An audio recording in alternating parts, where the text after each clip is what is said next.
Right, welcome live from our studios in Auckland Park, Johannesburg. This is the week ahead with myself, Liesl Wilson. Thank you very much for tuning in today. Well, let's get into your headlines before we get into your top stories for a look in the week ahead. The National Institute for Communicable Diseases has recorded 2,267 new coronavirus cases. Further afield, Russia's strategic nuclear forces have held exercises overseen by President Vladimir Putin. In sport, Mamelodi Sundowns top Group A of the CAF Champions League with 4 points.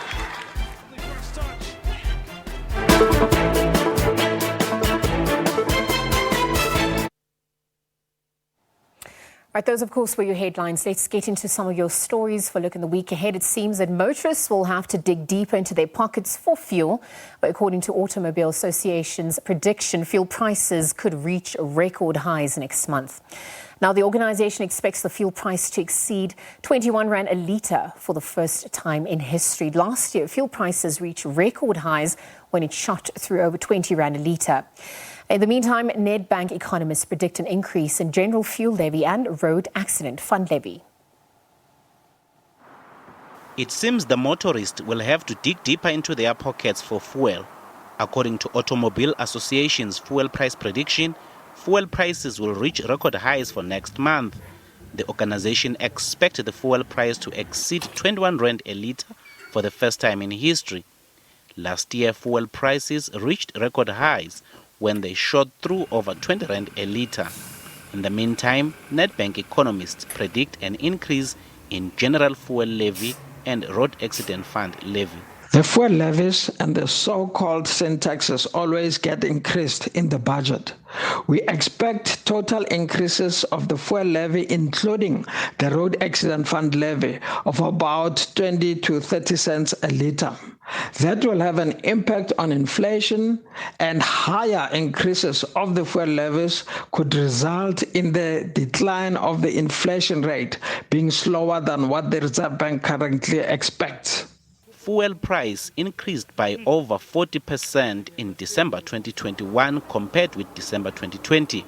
Next week, all eyes will be on Finance Minister Enoch Godongwana as he delivers his maiden budget speech on Thursday the 23rd. Motorists will be hoping that Godongwana will keep these fuel levies unchanged.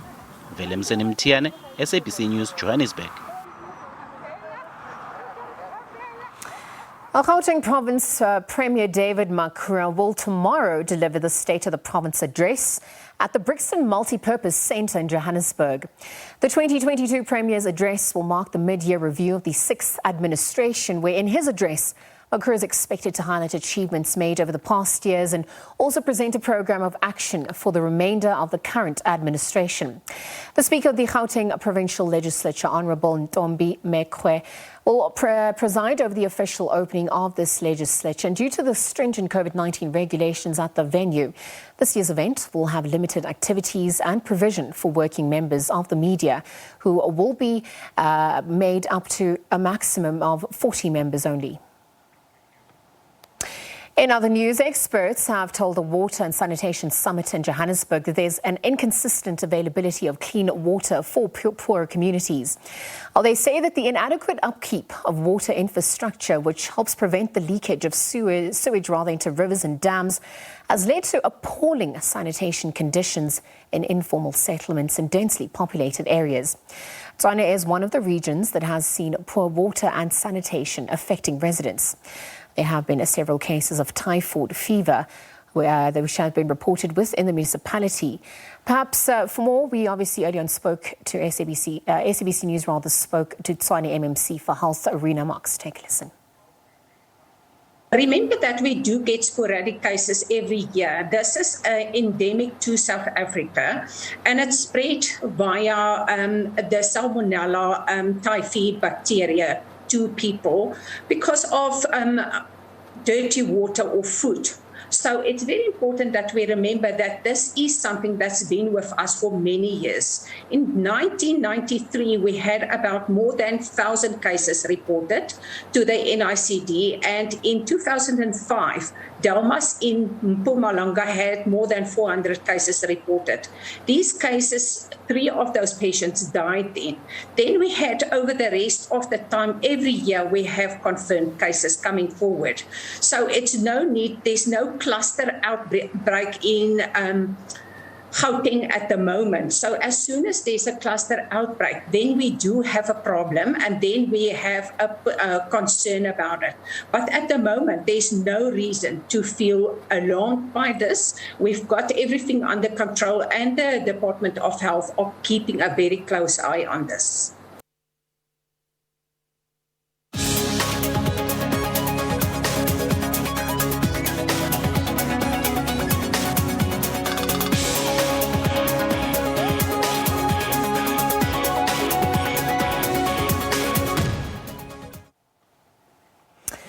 Well, President Cyril Ramaphosa says even though government is not able to create as many jobs as it would like due to financial constraints, addressing the country's high unemployment remains its top priority.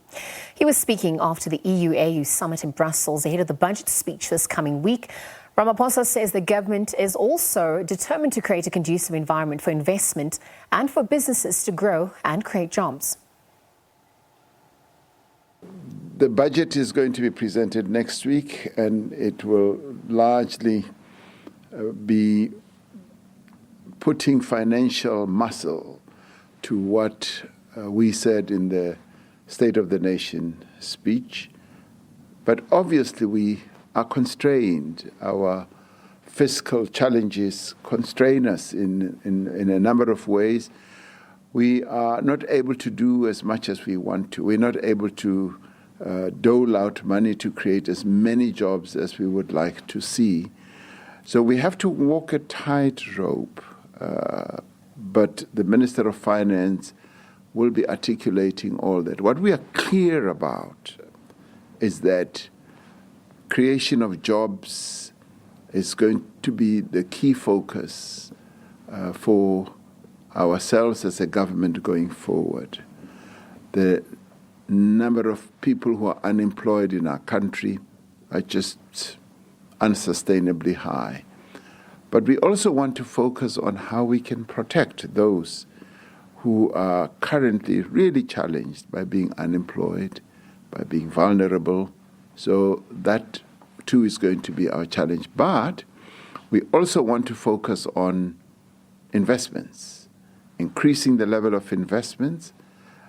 And we do that through creating that environment in which businesses can invest and through which more jobs can be created.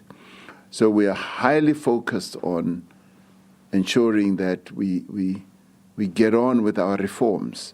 The structural reforms will be gaining momentum. We have started very well through the Vulindlela a process that is lodged in the presidency and also has the participation of Treasury.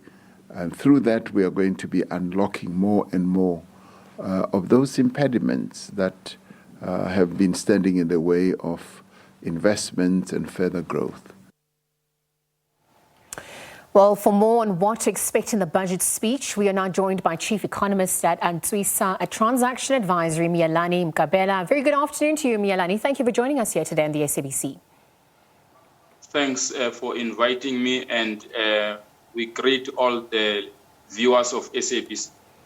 Well, thank you very much, Mialani. Let's get straight into it. Minister of Finance, Enoch Godongwana, is set to deliver his maiden budget speech on the 23rd of February this year. Against the backdrop of a critical public sector wage agreement compounded by, perhaps as we know, the ongoing consequences of COVID-19, I wonder, what are some of the things that you expect the finance minister to mention? I mean, is there much room for him to maneuver given the current economic growth conundrum? We have seen 2020 and 2021 where the finance minister focused on the government debt to GDP as a priority in terms of percentage allocation. but we expect 2022 budget to focus on economic development in elements such as agriculture, manufacturing, infrastructure.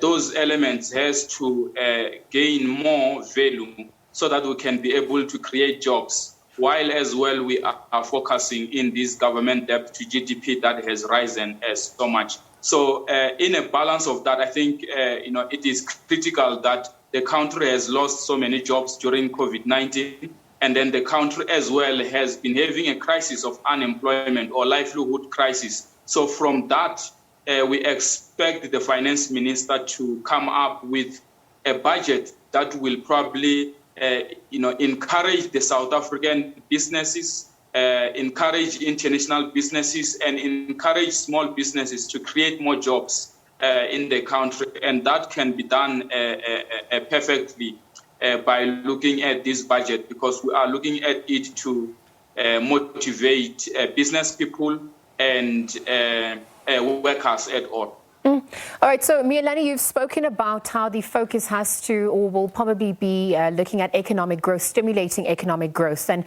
we look at perhaps on a macro level for now, before we hone into the micro. The International Monetary Fund, has spoken about disrupted global growth as a key feature for the year ahead globally. I mean, we're looking at South Africa's budget deficit estimated at around 689.8 billion in the previous fiscal year. The gross national debt sitting at 80.3%, expected to rise to 87.3% in 2023-2024. But with these stats that have been projected, I mean, South Africa's debt service costs were also projected to well over 200 billion back in 2021. What are ratings agencies, with the government debt to GDP ratio rising, already having borrowed from IMF, already, what are the issues that the rating agencies are looking at this point? What's most important to them?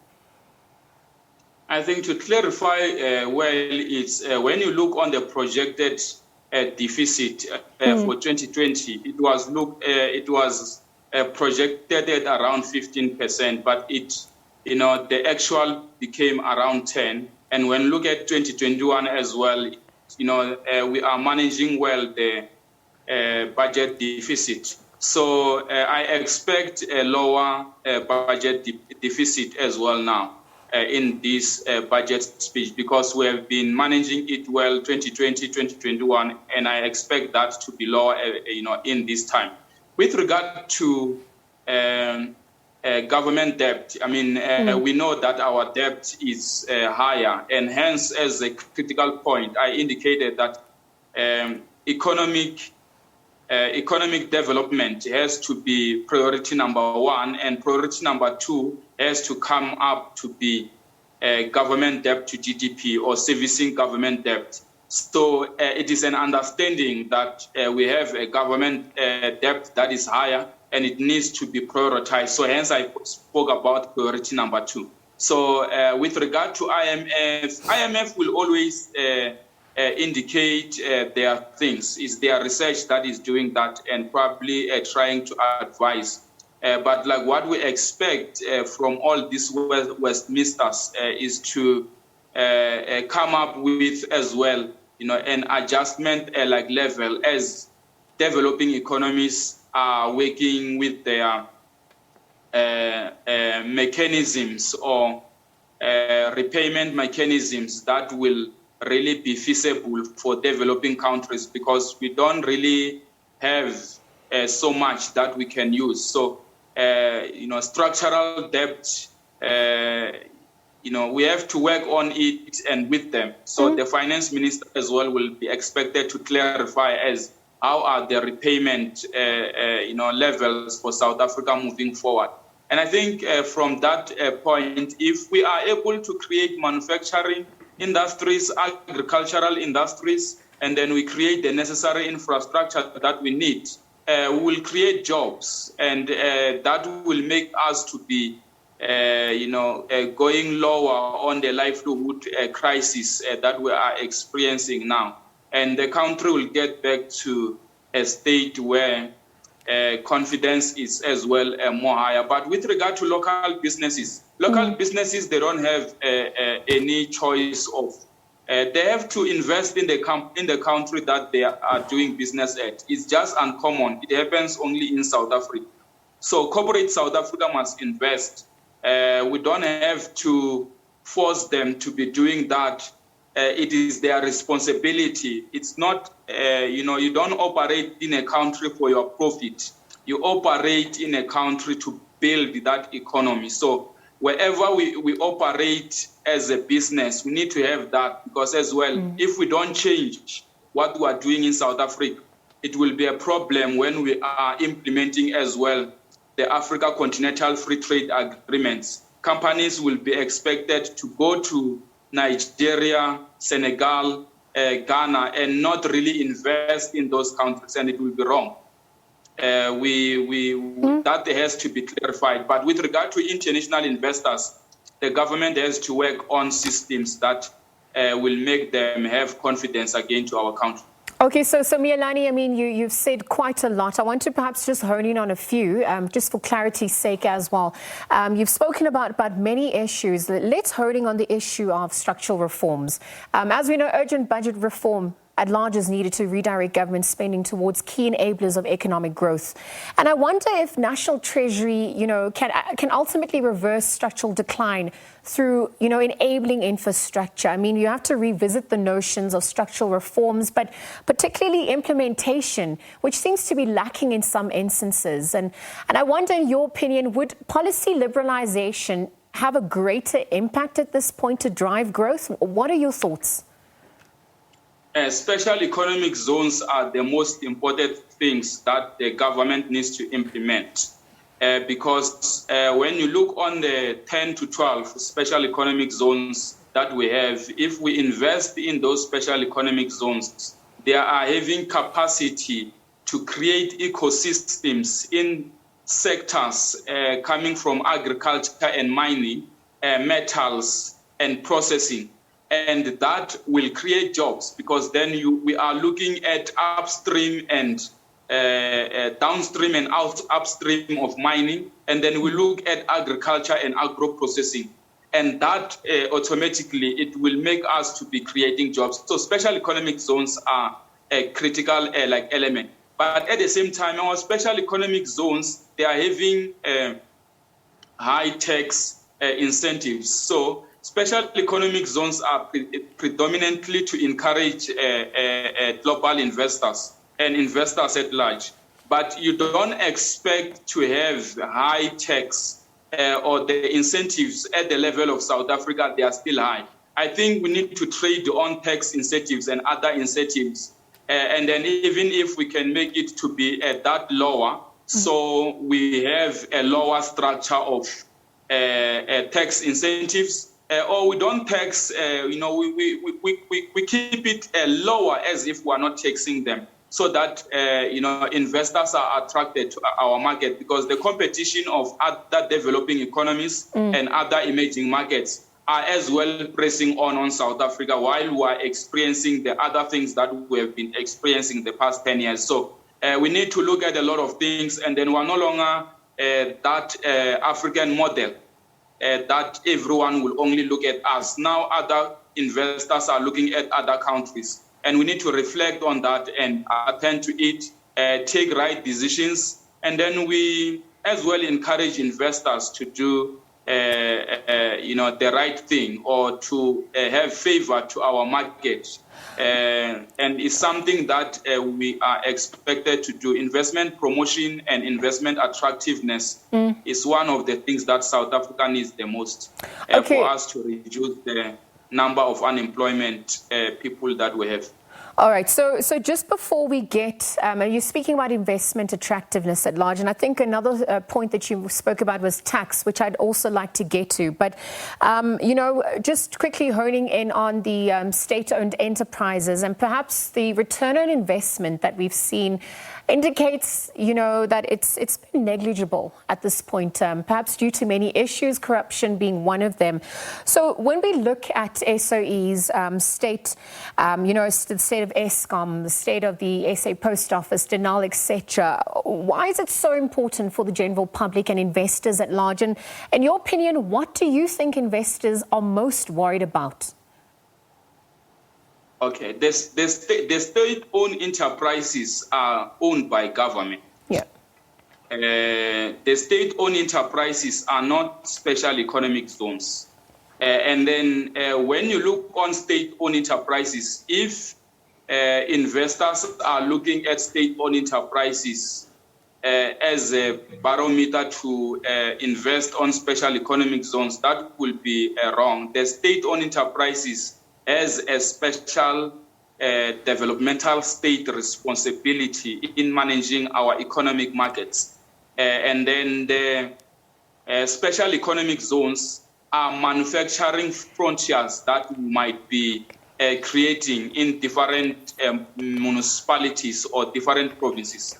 And that, at the same time, they do different things. So I don't really think we need to look at them in the same way, but the government has to work and improve our state-owned enterprises so that it really go out of the system of being bailed out year after year, and then probably have governance and accountability in the boards, have good chairmen and board members, and gets to have CEOs that will lead those institutions, because South Africa in these 28 years, I have confidence in it that it has developed human capital that can run these state-owned enterprises better than how it was run in the past. Okay, so that's a rather hopeful, optimistic outlook on your end. And I wonder, as we're looking at recovery at large,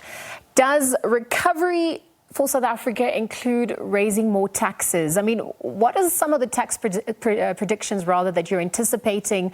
Will there be SARS revenue shortfall expected to? I mean, are there other areas of taxation that you think could be considered by the Finance Ministry? Can South Africans afford to pay higher tax? Or what are your thoughts in conclusion? I expect the Finance Minister to keep the personal income tax and the corporate income tax unchanged the way it is. And then I expect them to keep VAT unchanged the way it is. There's no point of raising tax when the country is experiencing or it is in recovery. We need to look at more of the blue ocean strategies. It's things that we are not having now that can attend to, and then we focus our budget to go into that. We don't need to add problems in the livelihood crisis that our country is already facing by increasing tax, because when you increase tax, you are taking more, whether it's from businesses or from individuals. So at the same time, when you look at VAT, it is very wrong to increase VAT, because you are taking more as well to the poor of the poorest. So those are some of the things that we need to consider, and then we need to attend to them in a right way. Miyelani, always a pleasure having you on. Thank you very much for your time today. Again, Chief Economist at Antsuisa Transaction Advisory, Miyelani Mkabela, again giving us a preview of the budget speech, again touching on some of the talking points, including the aim to improve the momentum of the economic recovery at large, perhaps looking at infrastructure spending, tax burdens, and perhaps how they're going to be shared, as well as SOE reform, which has become rather critical. Again, not even getting to the issues of green transition and healthcare for the long term. But we'll leave the conversation there. This as we await Minister of Finance Enoch Godongwana, expected to deliver his maiden budget speech on the 23rd of February. Let's take a quick ad break. We continue with more news and updates on the other side. We'll be right back.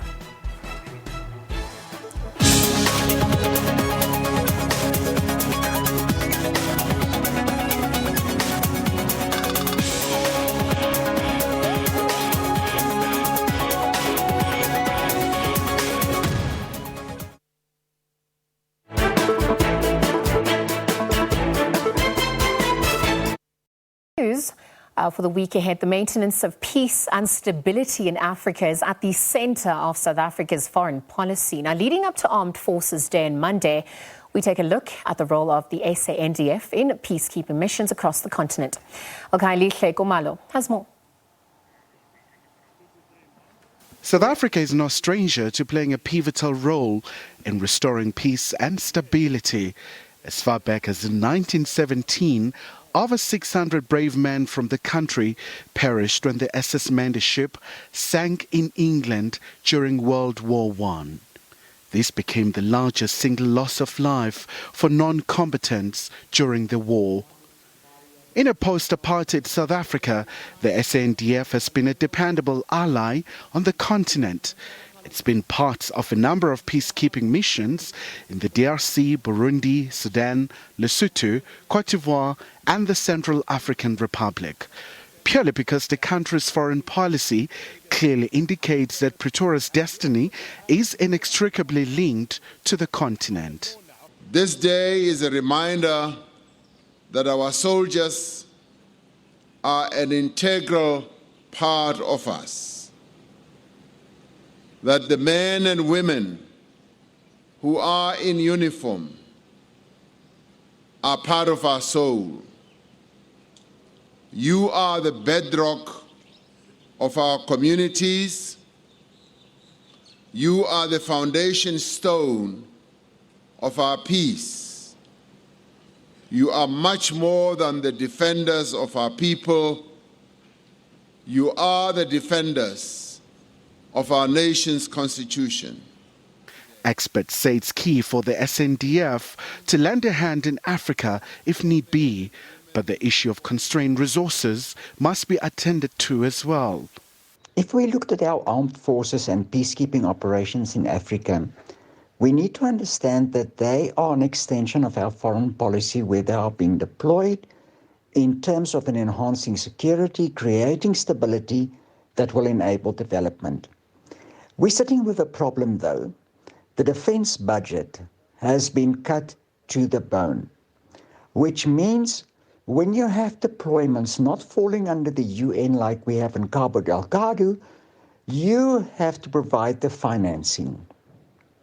Or as South Africa as a state has to provide the financing.